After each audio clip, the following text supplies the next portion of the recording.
দোয়ার গভীরতা ও বান্দার মর্যাদা। কখনো কখনো দোয়া কবুলে বিলম্ব হতে পারে, তবু মনে কোনো সংশয় রাখা যাবে না। আর শয়তানের কুমন্ত্রণার ব্যাপারেও সতর্কতা অবলম্বন করতে হবে। যদি দোয়াকারী গভীরভাবে চিন্তা করে তাহলে দোয়া কবুল দেরিতে হওয়ার ক্ষেত্রে নিজেকে দোদুল্যমান রাখবে না। নিম্নে এমন কিছু বিষয় তুলে ধরা হল যা একজন পাঠকের চিন্তাশক্তি ও দোয়া সুন্দর করবে। ধৈর্য ধারণ করা। মহান আল্লাহ বলেন, আর আমরা তোমাদের মন্দ ও ভালো দ্বারা পরীক্ষা করে থাকি এবং আমাদের কাছেই তোমরা প্রত্যাবর্তিত হবে। সূরা আম্বিয়া আয়াত ৩৫। কল্যাণ দ্বারা পরীক্ষিত হলে শুকরিয়া জ্ঞাপন করা এবং মুসিবত দ্বারা পরীক্ষিত হলে ধৈর্য ধারণ করা মুমিনের কর্তব্য। সুতরাং বিপদের সময় দীর্ঘ হলে সাবধান থাকা এবং বেশি পরিমাণে দোয়া করা উচিত। দোয়া দেরিতে কবুল হওয়ার কারণ অনুসন্ধান করা। দোয়াকারীর ভুলের কারণে কখনো দোয়া কবুল হয় না। দোয়ার সময় সে হারাম বা সন্দেহপূর্ণ খাবার খেত, অথবা দোয়ার সময় তার অন্তর অমনোযোগী ছিল, কিংবা সে নিষিদ্ধ পাপাচারে জড়িত ছিল। ফলে দোয়া কবুল হতে দেরি হলে নিজের মধ্যে অনুসন্ধান করতে হবে, কেন দোয়া কবুল হচ্ছে না। সেজন্য লক্ষ্য রাখতে হবে আল্লাহর সঙ্গে তার অবস্থা কি। পাপ বর্জন করা। কোনো ব্যক্তি যদি তাকওয়া অবলম্বন করে তাহলে সে তার চাওয়া অনুযায়ী প্রাপ্ত হবে। একমাত্র পাপই তার দোয়া কবুলের পথে অন্তরায়। জেনে রাখা আবশ্যক যে তাকওয়া প্রশান্তির কারণ, যা সব কল্যাণ উন্মুক্ত করে। মহান আল্লাহ বলেন, বস্তুত যে ব্যক্তি আল্লাহকে ভয় করে, আল্লাহ তার জন্য উপায় বের করে দেন, আর তিনি তাকে তার ধারণাতীত উৎস থেকে রিজিক প্রদান করে থাকেন। সূরা তাহরিম আয়াত 2-3। অন্য আয়াতে মহান আল্লাহ বলেন, আর যে ব্যক্তি আল্লাহকে ভয় করে, আল্লাহ তার জন্য কর্ম সহজ করে দেন। সূরা তাহরিম আয়াত 4। আল্লাহর বিশেষ হিকমত অনুধাবনে যত্নবান হওয়া। তিনি কাউকে কিছু দিলে সেটা যেমন হিকমতপূর্ণ আর কাউকে বঞ্চিত রাখলে তাও হিকমতপূর্ণ।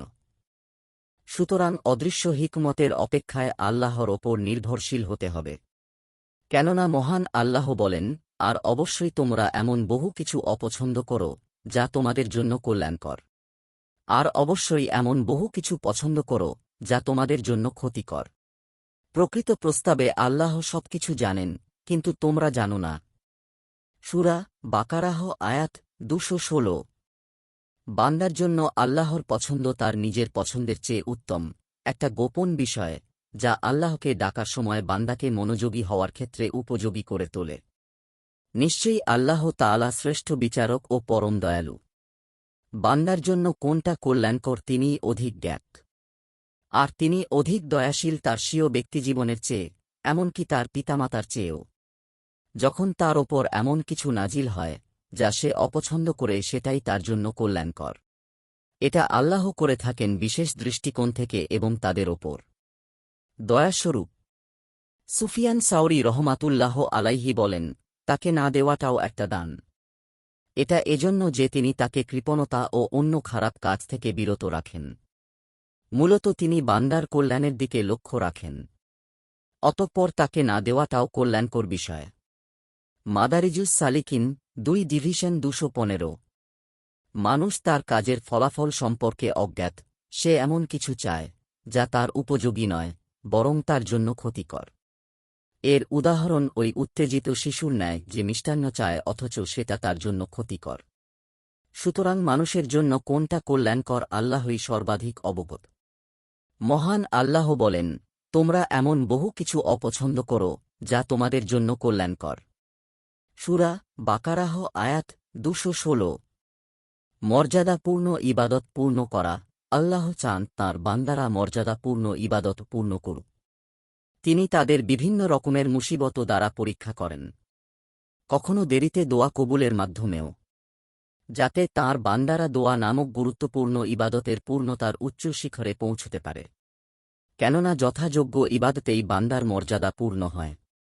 সুতরাং যখন একজন বান্দা যথাযোগ্য ইবাদত বৃদ্ধি করে, তখন তার পূর্ণতাও বৃদ্ধি প্রাপ্ত হয়, সঙ্গে সঙ্গে তার মর্যাদাও বেশি হয়। উবুদিয়াত লি ইবনু তাইমিয়াহ প্রি 80।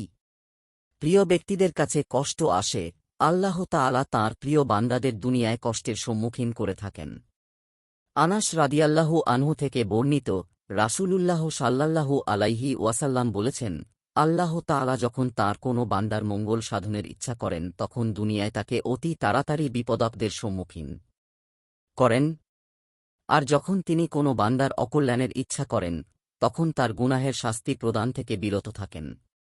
অবশেষে কিয়ামতের দিন তাকে এর পরিপূর্ণ শাস্তি প্রদান করেন। আর আল্লাহ তাআলা যখন কোনো সম্প্রদায়কে ভালোবাসেন তখন তাদের তিনি পরীক্ষায় ফেলেন। যে তাতে সন্তুষ্ট থাকে তার জন্য আল্লাহর সন্তুষ্টি থাকে, আর যে তাতে অসন্তুষ্ট হয় তার জন্য আল্লাহর অসন্তুষ্টি থাকে।